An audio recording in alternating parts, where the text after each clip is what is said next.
Hello, all of you who are tuning in to this exceptionally important event. Warmest greetings to all of you. I hope wherever you are, stay safe with your closest family, relatives, friends in your communities. I have to start with the good news from my country, Timor-Leste. Right now we have zero reported infection for the last month now. We do not have a single reported confirmed coronavirus COVID-19 infection. We had 28, of which 24 were imported from Indonesia. Timorese students who were living in Indonesia and return were diagnosed with COVID-19. Several foreigners, nationalities, all have recovered, confirmed. They have done necessary double tests to confirm that they are negative.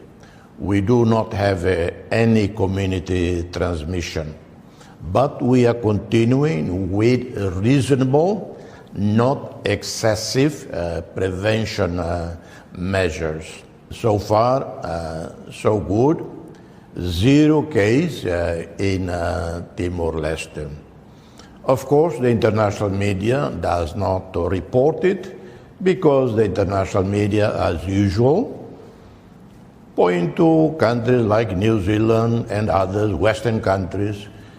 Only Western countries supposedly know how to do good, and we all miserable, isolated, small island states, we don't know how to look after ourselves. But I have to say, the good news is that we right now have a zero COVID-19 case. The other good news from this part of the world, Timor-Leste, is that we are part of the so-called Coral Triangle. The Coral Triangle comprises Timor-Leste, Indonesia, Papua New Guinea, Solomon Islands, Malaysia, and the Philippines. More than 100 million people depend on the health of the coral system in the Coral Triangle region for their livelihood. And the good news is Timor-Leste has the healthiest, undamaged, unbleached coral system.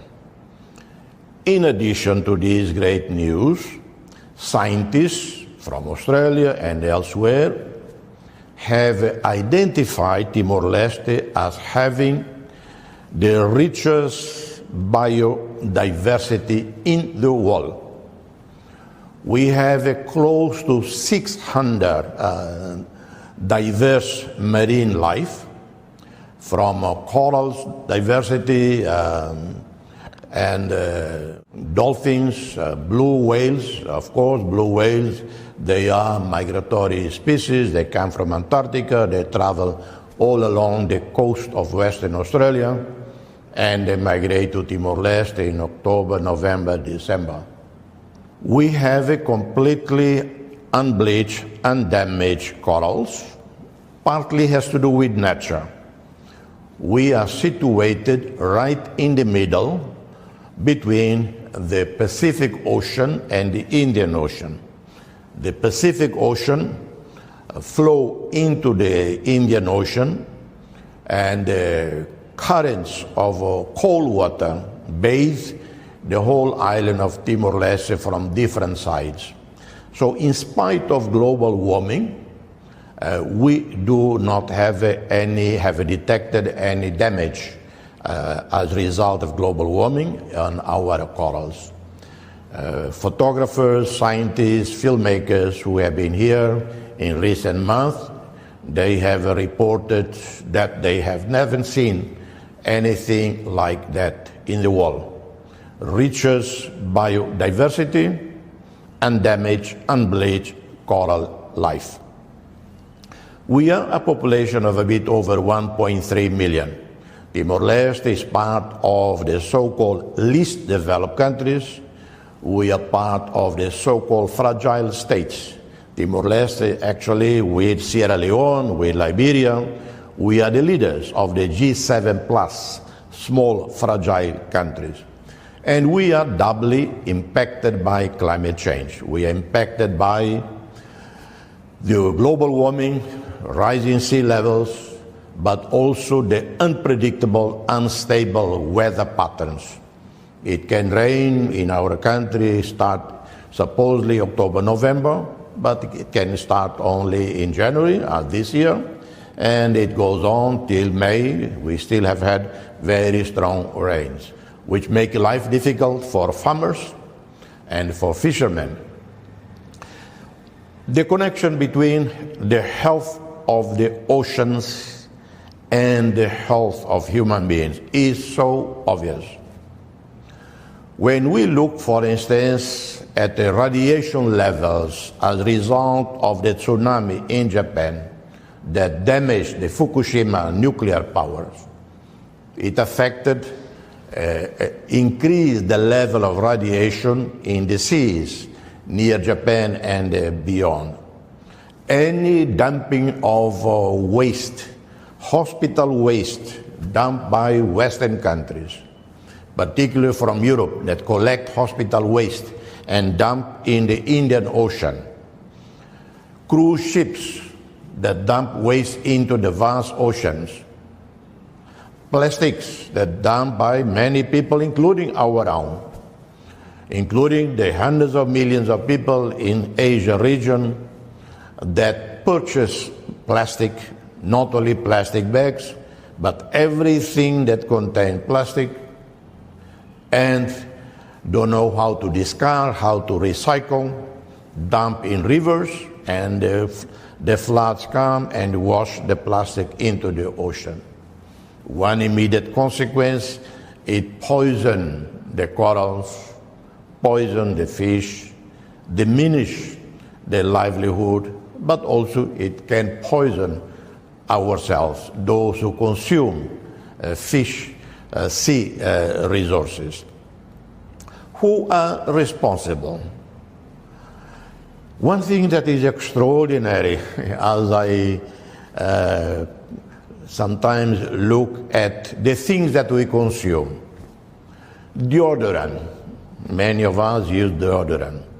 Toothpaste, a toothbrush, a carton of milk or yogurt or anything. We import it from wherever they are manufactured, elsewhere in Asia or in Australia. We import, we pay for it.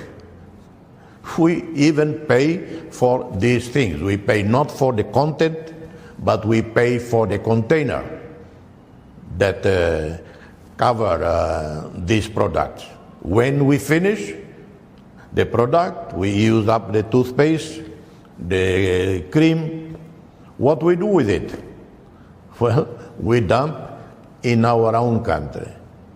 So I understand countries like the Philippines, Malaysia, that decide to send back to Canada, to send back to Australia, all the waste that we get. Can you imagine? I cannot understand it.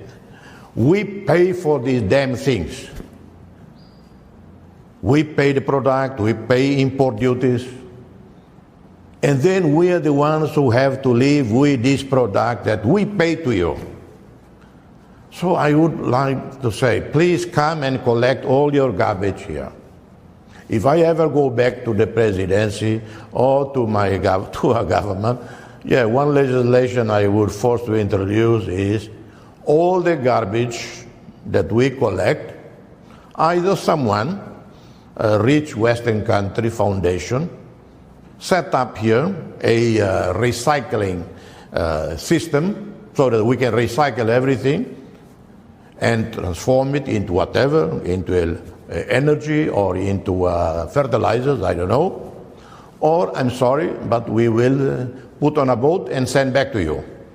Before I end my contribution today, I would like first to pay tribute to the Pashauri family, to you, Dr. Ash, and your entire family, for continuing the legacy of your father, who started this World Sustainable Development Forum that brings us to discuss, to share ideas about the state of our world. Second, the COVID pandemic that shattered lives around the world. Tens of millions of people have been impoverished, hundreds of millions been impoverished, many hundreds of thousands killed and died as a result of it. The global recession that impacted the lives of all of us. Many of us, most of us, who are at the receiving end of this pandemic, this and other pandemics over which we, poor countries, have a little control and a little say. I wish to end by appealing to the rich and the powerful of the world, at least for once, do not be so insensitive, so greedy. Pharmaceutical companies, governments, make sure that any vaccine or cure to prevent coronavirus, COVID-19, or to treat, it is made available for free. First, for the least developed countries, LDCs, for the fragile states, and for developing countries.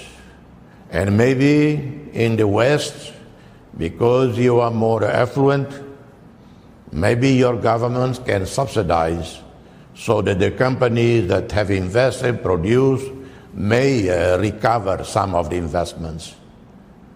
But for once in our lifetime, in your lifetime, show wisdom and solidarity.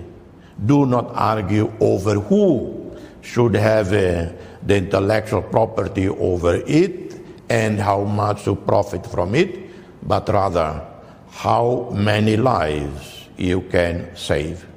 I thank you, and God bless you all. God bless us all.